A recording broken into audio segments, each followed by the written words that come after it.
Bonjour, bonjour, heureuse de vous retrouver pour cette nouvelle semaine dans À table avec Annabelle.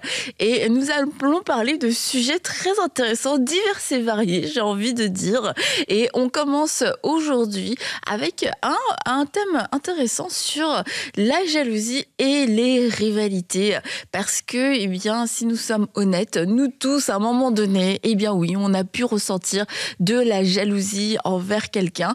Et le fait de ressentir de la jalousie, c'est pas tant le problème, c'est de rester peut-être dans ces jalousies, dans ces rivalités et comment en sortir. Et si aussi nous on est victime de jalousie, comme peut-être si Aurélie est jalouse de moi, comment est-ce que je fais pour m'en sortir? Au secours! Au secours. Elle nous a pas regardé, ça va, parce que on n'a pas de jalousie. Quand j'ai regardé Aurélie, je dis je me sens pas concernée.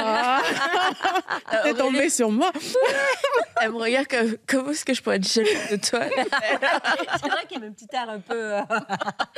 Bon, non, Aurélie, ça ne te concerne pas. Mais dans certains cercles familiaux ou amicaux, mais aussi d'église, eh bien, il peut y avoir ce genre de choses. Alors peut-être ça ne vous concerne pas directement, ça concerne d'autres gens dans votre entourage, mais quand même au cas où, hein, suivez l'émission, on ne sait jamais. Donc la jalousie, je ne vous demanderai pas les filles si vous avez déjà été jalouse dans votre vie de quelqu'un. Si, À 3 ans, oui. Pas vrai. tu sais qu'à la fois, ça passe un petit peu inaperçu, la jalousie. Et tu sais, quand tu lis Galates 5, les œuvres de la chair sont manifestes.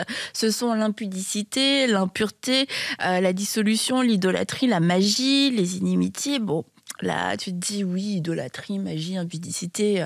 Là, on est dans le haut niveau, tu vois. Et là, on arrive aux querelles, jalousie, animosité, disputes, divisions. Et puis, bon, après, ça, on pourra en parler une autre fois, peut-être dans d'autres émissions. Mais division, secte, envie, ivrognerie, excès de table et les choses semblables.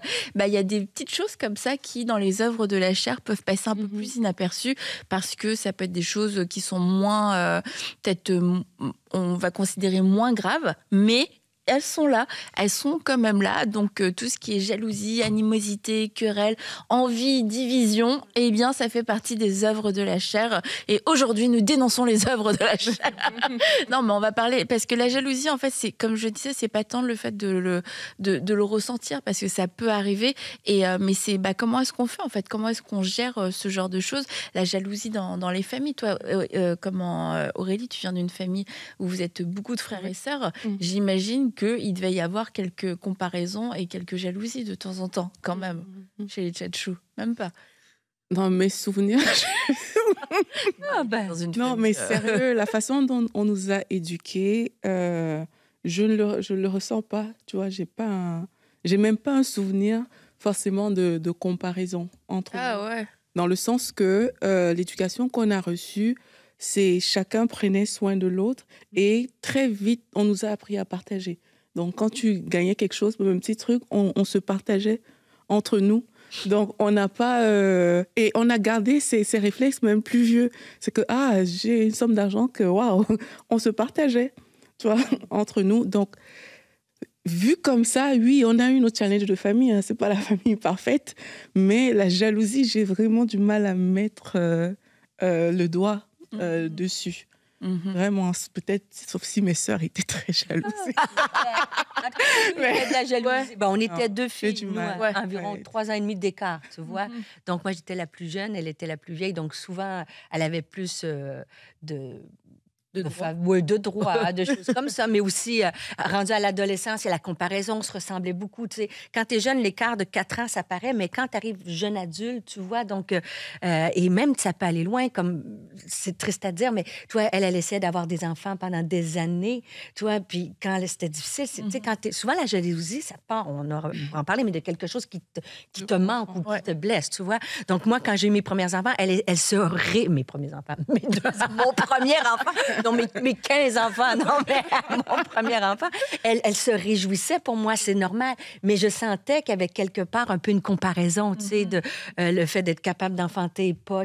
C'est une forme de jalousie. Je sais pas si on peut appeler ça de la jalousie, mais de comparaison, qui même si tu veux pas, des fois, dans une situation, te permettre de comparer, ou des fois, on peut comparer, comme elle, au niveau financier, tu vois, c'est une femme d'affaires accomplie, donc pas que tu veux comparer, mais bon, tu regardes des fois tes petites choses chose, ta petite maison, puis tu dis, bon, bien, elle a une grande... Donc, mais ça n'a rien à voir avec l'amour parce qu'on est très, très près, mais c'est pas méchant. Mais la jalousie, on a tous à prendre garde, et la Bible dit. Hein, Donc, oui, nous, il y a eu de la jalousie qui n'a pas dominé notre relation. Ça n'a pas dominé, mais on a veillé. Ça aurait pu. Ça a jamais... Écoute, on s'appelle à peu près 2 fois par jour. Là. Donc, tu sais, ça n'a pas laissé de traces, mais ça peut être présent si tu veilles pas, ouais. Mais comment tu as fait justement pour pas que ça devienne, que tu vois, vous soyez pas en compétition dans tous les domaines de votre vie? Mais c'est de travailler sur soi-même. Tu as donné toutes les clés déjà en début d'émission. Mais la jalousie, c'est toujours basé sur ton manque d'estime de toi-même, de contentement et ton identité. Une fois que tu es bien dans ces 3 aspects de ta vie-là, bien, tu te réjouis pour les autres. Toi, maintenant, je me réjouis pour tous les biens qu'elle peut avoir. Elle se réjouit pour ma famille, tu vois. Donc, il y a une question de... Et je pense que plus on avance en âge et en sagesse, bien, je pense qu'on réussit à travailler sur ces choses-là. Donc, ça diminue cette comparaison. Quand tu es bien avec toi-même, tu n'as pas à comparer et envier ce que les autres... La jalousie, c'est pour remplir un vide. Je pense que tu as un manque de contentement. Parce que moi, j'avais entendu le témoignage d'une fille qui avait de la haine, en fait, pour sa sœur.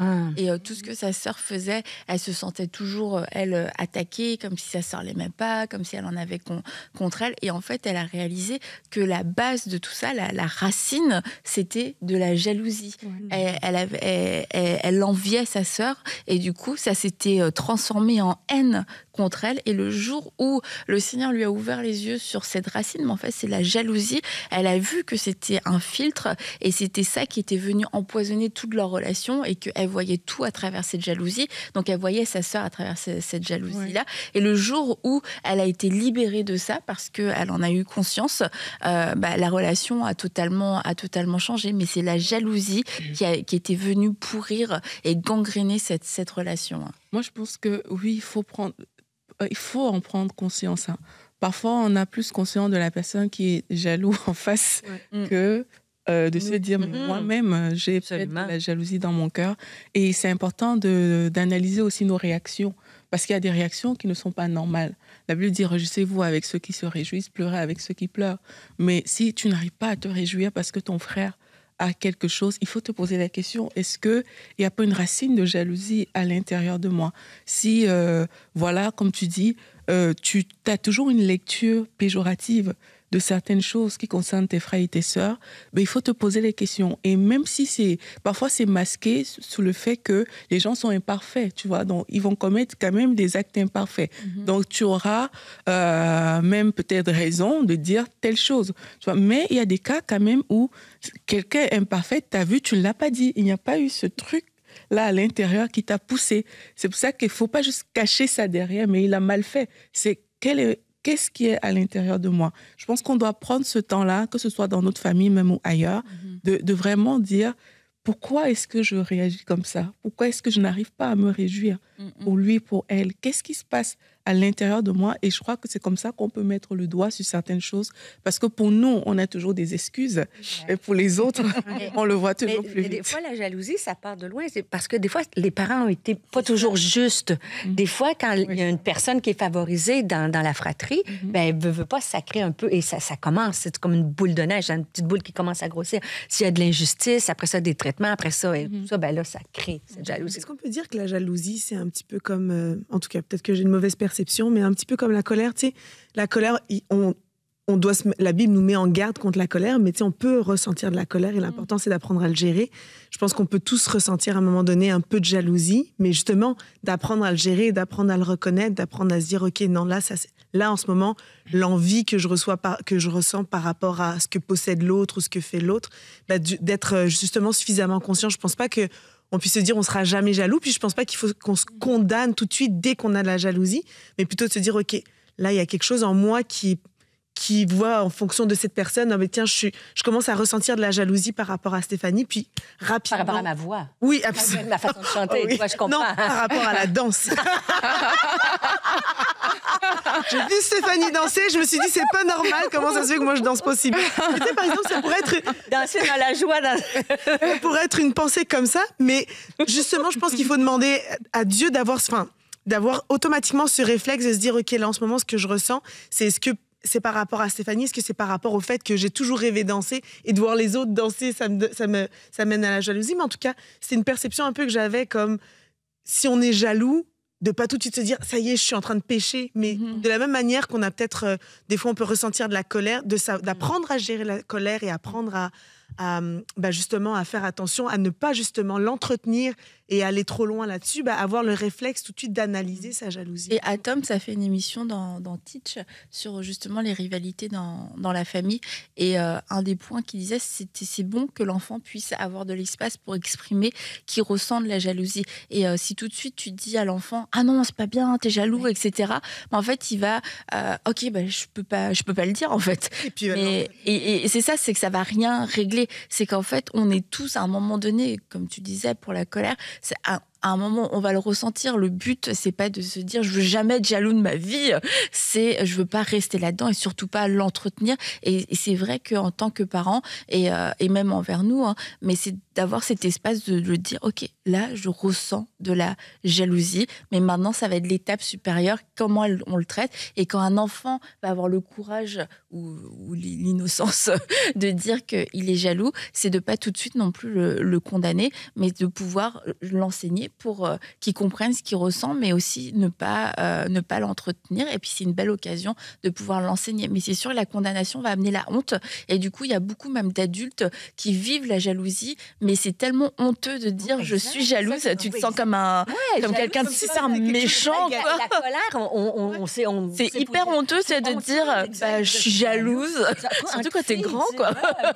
Ça sonne un mot fort, comme je suis jalouse. Oh, ben là, si c'est jaloux, je ne veux plus rien te dire, je ne veux plus rien te partager. Ouais, puis c'est comme t'es mauvaise, tu vois, c'est vraiment t'es une mauvaise personne. Puis je pense qu'il faut que je suis d'accord avec on réussisse à pouvoir relaisser de la place pour que quelqu'un te le dise ou que moi je puisse le dire et puis se dire ok, en fait il n'y a pas de problème, mais avançons. Et c'est mieux parce que on va parler des amitiés, mais quelquefois ce serait beaucoup plus facile de se dire et plus sain de se dire franchement en ce moment ce que tu vis, je suis hyper contente, mais il y a une partie de moi, je suis dégoûtée.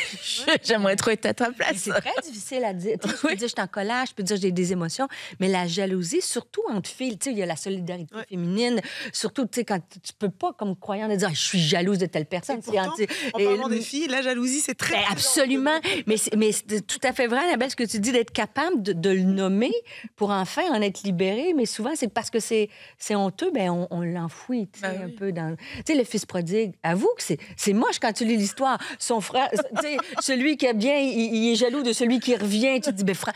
Mais Bouh! C'est ce qu'on pense. Mais ça peut tous nous arriver aussi, des situations comme ça, toi. Tu veux me dire quelque chose? Non, mais je pense que personne n'est à l'abri de la jalousie. Ouais, ça se pose. Et tu vois, on parle... Tu voulais dire... Ça te fait rire, Aurélie? Oui. Aurélie est parfaite. Parce que Annabelle, elle a beaucoup de jalousie en elle, donc c'est un aspect qu'elle... Elle est au-dessus de ces choses de ce monde. En fait, j'ai l'impression on est jalouse de toi. J'ai l'impression que qu'il y a des personnes qui sont plus susceptibles que d'autres. Oui. Ça ne veut pas dire qu'on n'a pas, qu'on peut pas le ressentir, mais sincèrement, j'ai l'impression qu'il y a des personnes plus susceptibles parce que, comme tu as dit tout à l'heure, quand tu es en paix avec toi-même, je trouve que c'est plus dur d'être jaloux. Quand tu es à l'aise avec le fait que, voilà, Dieu est en train de faire quelque chose dans ma vie, il est en train de faire quelque chose dans la vie de Stéphanie, d'Annabelle, de Sandra, je trouve que c'est plus dur. Mais si tu entretiens tes insécurités et que tu vis sur cette base-là, c'est sûr que tu auras une porte ouverte. Je me rappelle un jour, avant, dans une église où j'étais, j'avais remarqué que quand moi je venais, par exemple, pour dire quelque chose, ça c'est pas la jalousie dans l'église, c'est vraiment un cas... Quand je venais dire quelque chose, tout de suite, on disait que mais non, toi, t'es déjà mature et tout. On ne s'occupait pas de mes challenges, quoi. C'est comme tout de suite, ah non, mais toi, ça va. Tu vois, et puis, par contre, quand d'autres venaient, on les prenait en charge tout de suite. Tu vois. Et puis, moi, j'étais comme, mais pourquoi? Pourquoi c'est comme ça? Mais moi aussi, j'ai des défis, etc. Et puis, j'ai commencé à regarder certaines personnes Et puis, j'étais comme, mais regarde, quand ces personnes s'y vont aller tout de suite, et il y a vraiment quelque chose que je pense que c'est Dieu qui me l'avait fait comprendre, que chacun de nous, et ça, c'est par rapport à l'amitié que je veux dire ça, chacun de nous, on est dans Dieu est tellement bon envers chacun qu'il sait exactement que dans l'environnement dans lequel il t'a placé, il sait ce qui est bon pour toi. Et si ce qui est bon pour toi, c'est que, disons, le leader de cet environnement-là pose les yeux sur toi, sois sûr qu'il va le faire. Dieu va le permettre. Si c'est pas bon pour toi et que c'est ailleurs, sois sûr que Dieu va ouvrir une autre porte ailleurs. Donc, tu n'as pas besoin de regarder à ce qui est en train de se faire avec les autres, parce que c'est ça qui est bon pour eux. Mais tu vas voir qu'à ton niveau, Dieu va permettre que ce qui est exactement bon pour toi arrive aussi. Moi, personnellement, ça m'a délivrée. Donc, c'est comme, advienne que pourra. Demain, si Annabelle rencontre, je ne sais pas qui, sa vie va dans un sens tellement glorieux, encore plus exceptionnel. C'est ça qui était bon pour elle, tu vois. Et je pense que c'est des choses qui s'apprennent. Parce que, sincèrement, s'il n'y avait pas eu cette observation, moi, je m'aurais continué à me dire, mais qu'est-ce qui se passe? Est-ce que, voilà, je suis moins que tel ou tel, ou, vous voyez? Et je pense que ça s'apprend. On peut, que ce soit en amitié, que ce soit partout, se dire, avoir assez confiance à Dieu qui nous conduit pour dire, ah, mais s'il conduit l'autre, ça c'est génial. Et moi aussi, il est en train de me conduire. Pas toujours être dans, mais pourquoi Annabelle a ça et pas moi? Mais quelquefois, tu vois, pour arriver là, déjà, il faut avoir peut-être fait un petit cheminement. Parce que quelquefois, tu as l'impression que toi, il n'y a rien de fait. Que pourra rien. Elle avance. Et puis, quelquefois, en fait, c'est ça qui peut être ambigu. C'est que t'aimes, là, si on parle de l'amitié, c'est que t'aimes ton ami. Tu l'aimes sincèrement. Mais ce qu'elle vit, si tu es honnête avec toi-même, ça te pique en fait. Ça vient te montrer tout ce que toi, tu n'as pas, tout ce que tu désires. Et il y a des choses qui sont complètement superficielles, mais il y a des choses qui, quelquefois, sont plus difficiles. Tu parlais d'enfants. C'est sûr que quand toi, tu vas avoir des enfants et que tu vois des amis qui ont des enfants à l'appel et que même quand elles n'avaient pas prévu d'en avoir, et que ça continue, et que ça devient toi, difficile. Ça devient difficile. Tu vois le temps qui passe, t'as les baby showers, les naissances et machin, etc. Et c'est dans ces moments-là, c'est sûr qu'il peut y avoir des mélanges en fait de sentiments et quelquefois, je crois qu'il y a des amitiés qui sont brisées parce que on n'arrive pas à se le dire et puis ça va créer des non-dits parce que celle qui a des enfants va se sentir mal à l'aise aussi de pouvoir être enceinte et puis se dire mince, comment est-ce qu'elle va le prendre, comment va, etc. c'est ça. Alors que c'est pas facile, mais ça fait partie. Je crois que c'est bien qu'il faut le dire, toi. Tu penses? Pour une relation saine d'amitié, quand tu devrais pouvoir le dire. Mais moi, je pense que c'est dans les deux sens. Dans le sens que tu sais que la personne en face de toi n'a pas d'enfant, par exemple. Tu vois, donc il y a une façon de l'amener qui fait que même, oui, cette personne-là va ressentir des défis, etc., mais qui fait que, justement, cette personne soit va s'ouvrir, mais ne va pas rester dans un truc de « elle est là toujours », etc. Moi, je pense que c'est des responsabilités mutuelles, surtout quand on parle d'amitié. On a cette responsabilité-là de « OK, si j'ai quelque chose et que mon ami à côté ne l'a pas, je ne veux pas être une pierre d'achoppement pour cette personne-là. » Donc, il faut que dans ma façon d'amener certaines informations, mais que j'ai du tact, tu vois, que ça vienne d'une certaine manière. Est-ce que ça va tout fermer les portes? Non, pas forcément. Mais moi, je pense que ça va beaucoup aider aussi dans la façon. Parfois, on te crache des choses et oui, ça va te choquer. Tu vois, peut-être parce que tu n'étais pas préparé. Mais à un moment, l'amitié implique aussi qu'il y ait ces prises de tact quelque part qui sont importantes. Quand tu parles d'amitié, tantôt, on dit toujours à pleurer avec ceux qui pleurent et rire. C'est plus, je pense, plus difficile de trouver des amis qui rient avec toi de tes succès qu'ils pleurent avec toi. Je pense que quand on vit des moments difficiles, les amis sont là pour nous prendre, nous supporter. Mais dans le succès ou quand on vit des belles choses, des fois, dans l'amitié, justement, à cause de la jalousie, c'est difficile de trouver des gens qui se réjouissent avec ça. Et c'est pour ça que Dieu nous appelle à veiller sur nos cœurs et à travailler sur nous-mêmes. Parce que la vraie amitié, c'est de de se réjouir avec ceux qui vivent de belles choses. Mais pour ça, il Et faut des être... plus belles choses que Et nous. des plus belles choses. C'est là où ça devient plus difficile, tu vois. Ben oui. Il y a comme un degré de joie qu'on peut tolérer, de succès. Mais Et c'est pour ça que le regard de Dieu, puis sans tomber dans le super spirituel, mais ça revient quand même à ça, c'est de voir les choses comme Dieu les verrait, sa souveraineté qui est en train de travailler sur ma vie. Puis moi, d'apprécier le contentement, d'apprécier ce que j'ai. Des fois, on dit toujours, le gazon est plus vert dans la cour du voisin, mais il est plus vert parce qu'il y a peut-être plus souvent que chez toi. Et des fois, quand on vit des choses, puis on compare juste leurs bénédictions, mais on oublie des années peut-être difficiles. On regarde juste, tu sais, sur les réseaux sociaux, ça nous montre juste les belles choses. Et des fois, on a l'impression que cette personne-là, elle a juste eu une vie de pétale de rose.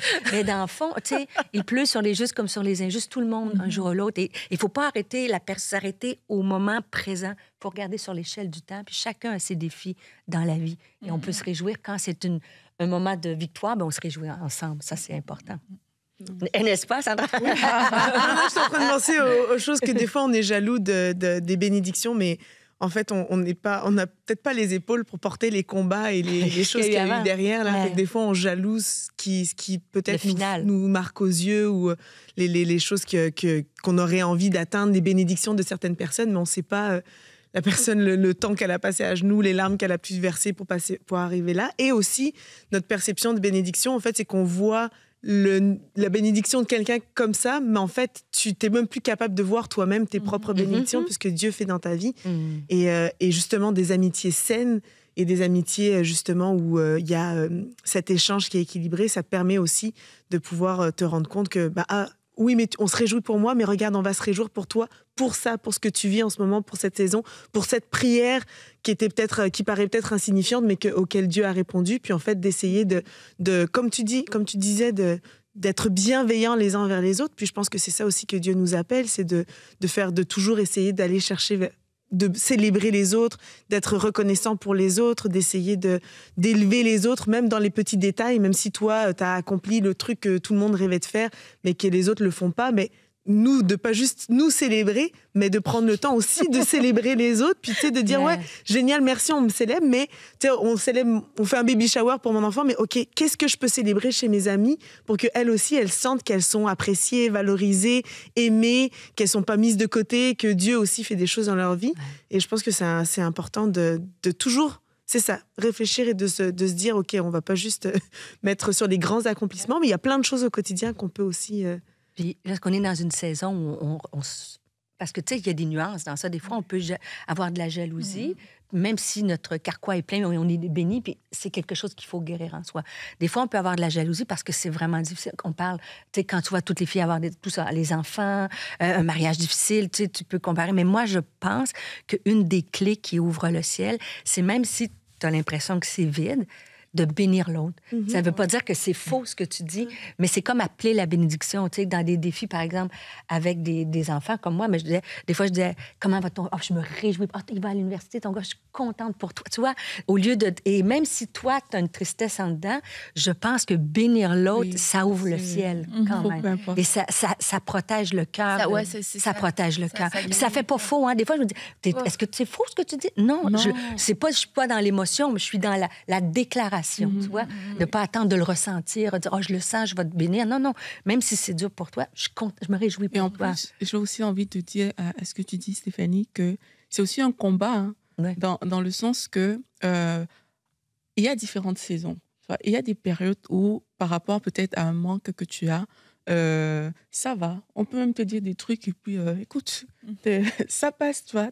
Le sentiment ne va pas... Et il y a des saisons où, et ça, c'est chacun qui le sait, où peut-être tu te sens que tu es un peu tu es plus fragile. Et puis là, tu sais qu'il y a des informations que si on te donne, ça peut t'achever. Tout à fait.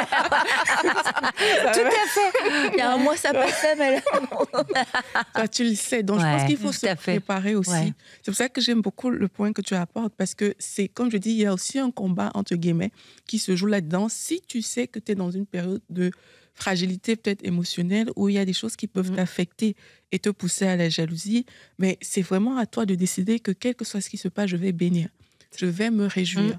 Les informations que je vais me réjouir, je vais prier pour cette personne-là avec sincérité dans mon cœur, je vais prier pour ça, et c'est comme ça en fait que tu vas te forger en fait, ça va plus te déranger avec le temps. Tu vois, ça va plus te déranger. Ça veut pas dire que de temps à autre, il y aura pas peut-être des choses, mais en fait, tu es en train de grandir quand tu fais ça. Tu es en train de grandir. Tu es en train d'habituer ton âme. Parce que rappelez-vous que c'est une œuvre de la chair, comme on a dit au départ. Et les œuvres de la chair, ben, ça se combat en crucifiant la chair. Donc là, tu es en train de crucifier cette chose-là à l'intérieur de toi. Et comme quelqu'un pouvait dire, Sandra parlait de la colère, avant, moi, je me serais vraiment mise en colère pour ça. Mais aujourd'hui, ça passe. Tu vas voir qu'avec le temps, avant, tu aurais été peut-être jalouse d'un truc, mais aujourd'hui, c'est comme ça ne te fait plus absolument rien.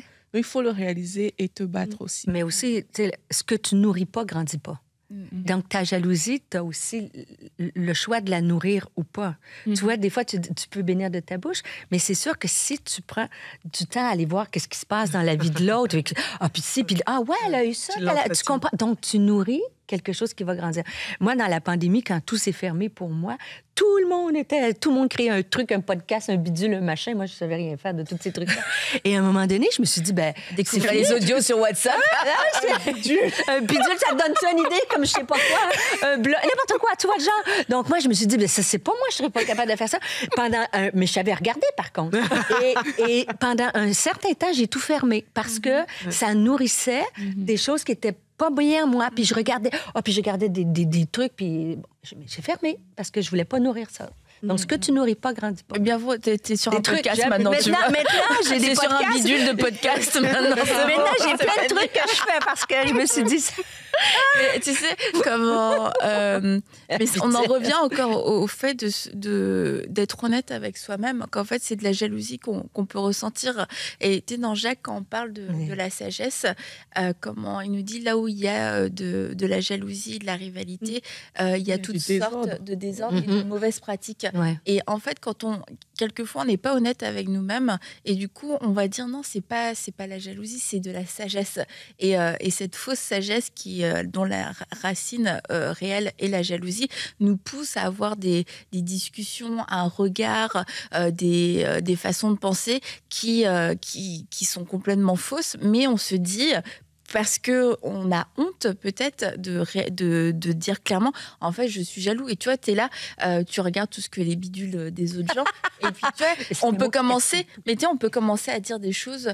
De toute façon, les gens font ça pour se faire voir. Puis, de toute manière, tout le monde veut se trouver quelque chose. Mais en fait, la vraie raison pourquoi tu dis ça, c'est parce que toi, tu t'arrives pas à faire les bidules, à faire les choses. Et c'est là où ça amène toutes sortes de désordres et de pratiques mauvaises. Et c'est pour ça que j'insiste sur le fait, mais est-ce que j'ai de la jalousie dans mon cœur? Est-ce que c'est ça la racine? Parce que si je veux pas me l'avouer, en fait, je vais me dire, je vais inverser la jalousie, la sagesse. Et puis, dans une situation, peut-être que ça va passer, mais si en fait, je développe constamment cette façon de faire, moi-même, je vais me séduire. Et puis, je vais faire croire aux gens que je suis en train de marcher dans la sagesse, que j'ai des beaux discours, etc. Que oui, il faut faire attention parce que si, parce que ça. C'est comme une fois, je me souviens, quelqu'un m'avait dit, de toute manière, à Noël, faut pas offrir de cadeaux aux enfants, on les pourrit gâte. Mais en fait, c'est parce qu'il avait pas d'argent pour offrir des cadeaux à ses enfants. Et c'était une triste situation. Mais tu vois, je veux dire, c'était une fausse sagesse.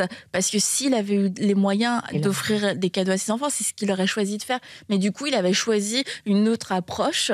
Et la vraie racine, c'était, mais moi, ça m'énerve que tu aies de l'argent pour offrir des cadeaux à tes enfants. Donc, tu vois, moi, maintenant, je change ma doctrine. Et quelquefois, on le fait, tu vois, dans notre... Tout à fait. Après je suis d'accord aussi, avec toi. C'est peut-être dur, mais il faut se mêler de ses affaires, tu vois. Parce que, justement, le fait de regarder toujours à gauche, à droite, ça vient te montrer que tu as des manques. Alors que si tu voyais tes situations à toi et que tu pries Dieu pour avoir plus de moyens, pour offrir des cadeaux à tes enfants, etc. Moi, je trouve que c'est différent. Et je te rejoins aussi par rapport au cœur. Je pense qu'on doit demander à Dieu vraiment de sonder nos cœurs. C'est une prière qu'on doit vraiment faire parce que beaucoup de choses qui sont dans nos cœurs nous bloquent sans qu'on ne se rende compte. Et moi-même, je sais que plusieurs fois, j'ai déjà, par exemple, prié et puis je ne savais pas que j'avais certaines choses à l'intérieur. Et c'est vraiment le Saint-Esprit qui le met à nu.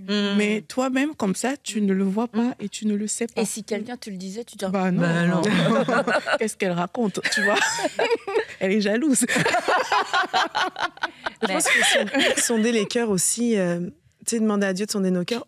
Aussi quand on pense, ou en tout cas on ressent qu'il y a de la jalousie envers nous. Parce que des fois, on pourra avoir ce réflexe de bannir cette personne de notre vie, ou alors, ça peut entretenir des mauvaises choses aussi en nous. Soit nous faire nous sentir supérieurs. Les gens me jalousent, c'est que j'ai ci, j'ai ça, je réussis.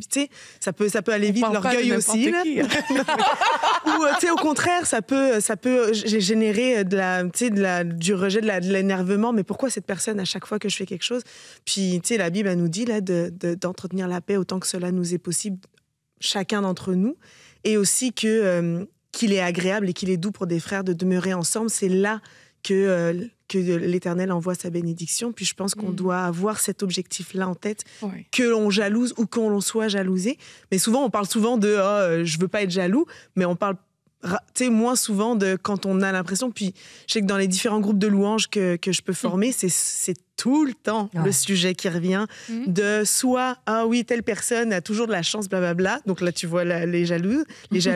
Puis l'autre sens aussi, je me sens attaquée, je me sens mis de côté, je me sens critiquée, je me sens rabaissée parce que moi, je fais ci et que les gens, ils regardent à ça et ils sont jaloux. Et le réflexe, c'est de vouloir peut-être être désagréable, mais je pense qu'il y a cet aspect de veiller aussi sur nos cœurs, dans nos réactions, finalement aussi dans le fait de chercher la paix, de chercher l'unité, de pas laisser au contraire l'ennemi diviser, venir mettre encore plus de rivalité, venir mettre encore plus de ce genre de choses, mais de garder en tête que la bénédiction, elle est là où il y a l'unité. La bénédiction, elle est là où finalement on demeure ensemble, où on regarde vers le même but, où on est unis dans la même mission. De pas perdre la mission de vue aussi, que finalement, en fait, c'est pas de savoir qui va être le plus grand. Tu sais, il y a des disciples qui ont essayé. Et tu parles de la louange, du groupe de louange, mais bon, c'est un petit peu répandu dans tous les départements de l'Église. Tu le vois, musique, dès que quelqu'un est mis de l'avant, dès qu'il y a une visibilité... il va y avoir des levées, en fait. Il va y avoir des gens qui étaient comme pacifiques. D'un seul coup, on élève quelqu'un ou on met quelqu'un plus visible. Ah bah oui, mais c'est pas sage, c'est pas le temps, mais moi je suis là depuis le début, etc. Et encore une fois, c'est d'être honnête avec soi-même, de se mêler de ses affaires. Vraiment, c'est dans les églises, la jalousie fait beaucoup de tort. Et je pense qu'on adresse peut-être des sujets, secondaires pour traiter la jalousie, mais en fait, il faudrait le dire une bonne fois pour toutes. Écoute, c'est de la jalousie. C'est de la jalousie. Annabelle, il y a quand même aussi quelque chose que je veux dire, ça c'est par rapport à l'Église. C'est que trop souvent aussi, j'ai remarqué que dans les églises, on adresse les problèmes du point de vue des fidèles, mais pas toujours du point de vue du leadership. Parce que à plusieurs égards, si je prends par exemple C'est osé. Non, mais en fait, t'as raison. Faut dire, c'est une pensée simple. Si je prends par exemple, complexe, je trouve, vrai. Si je prends le cas d'une équipe de louange, personnellement, je ne pense pas que chaque fois que quelqu'un manifeste une légère opposition, entre guillemets, ce soit forcément de la jalousie. Parfois, c'est un manque de communication, peut-être du leadership, qui n'a pas communiquer les choses de la bonne façon. Et du coup, les personnes se sont senties « Oh !» Tout à coup, et ils vont réagir d'une certaine manière. Et là, on va dire que c'est la jalousie. Il y a des cas où c'est le cas. Clairement, je ne veux pas banaliser ça. Mais je crois que, je le dis parce que là, Annabelle a amené un point par rapport à l'Église. Et en fait, je pense que c'est un travail de tout le monde.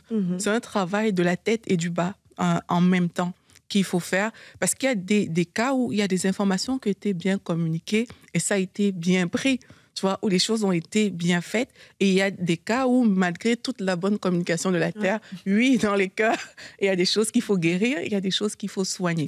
Donc moi, je pense que c'est, par rapport à l'Église notamment, c'est une situation globale. Est-ce que dans mon équipe de louange, je communique assez bien les valeurs, tout ce que ça prend, etc. Est-ce que en partant dès le départ, on sait tous que la louange, pour moi, je ne connais pas les fonctions des louangeurs. C'est pas que la louange. Non. En général, à une position. C'est drôle hein, parce que souvent les gens vont aussi, c'est drôle, non mais ils vont jalouser. Toi, par exemple, tu vas prêcher, tu vas prier, etc. Quelqu'un qui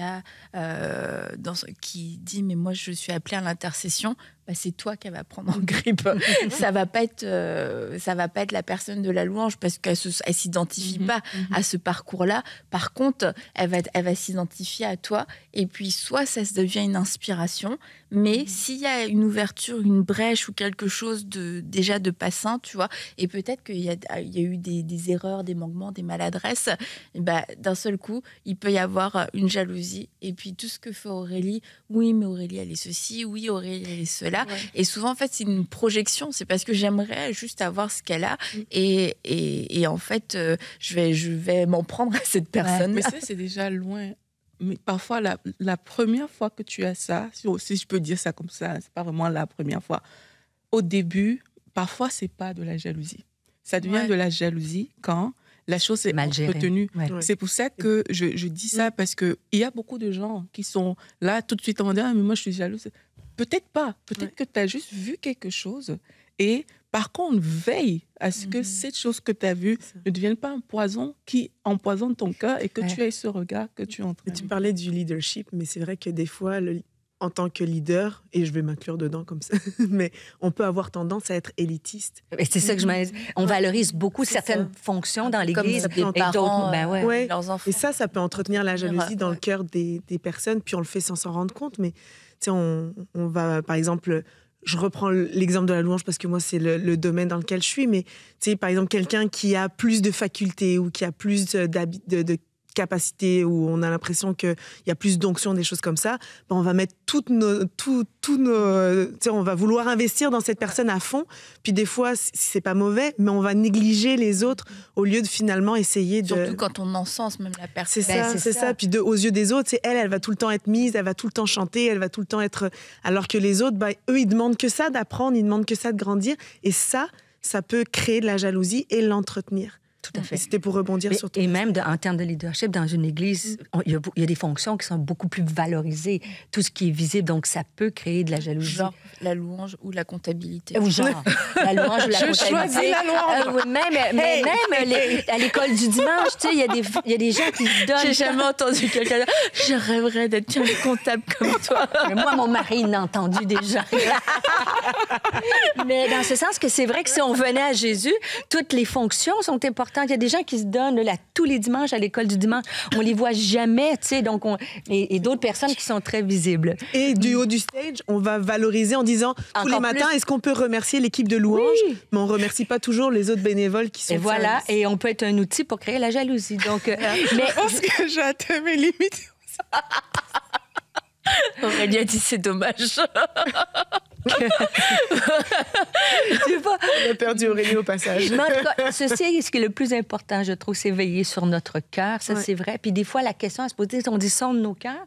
Bien, le bon test, la bouche parle de l'abondance du cœur. Quand on parlait durant l'émission, je me disais, j'ai eu des discussions cette semaine ou durant mes vacances, puis je me disais, bien, c'est drôle quand je priais, je dis, c'est drôle, pourquoi je disais ça? Tu vois? Puis en parlant de l'émission, je me suis dit, sonde ton cœur, Stéphanie, comment tu parles.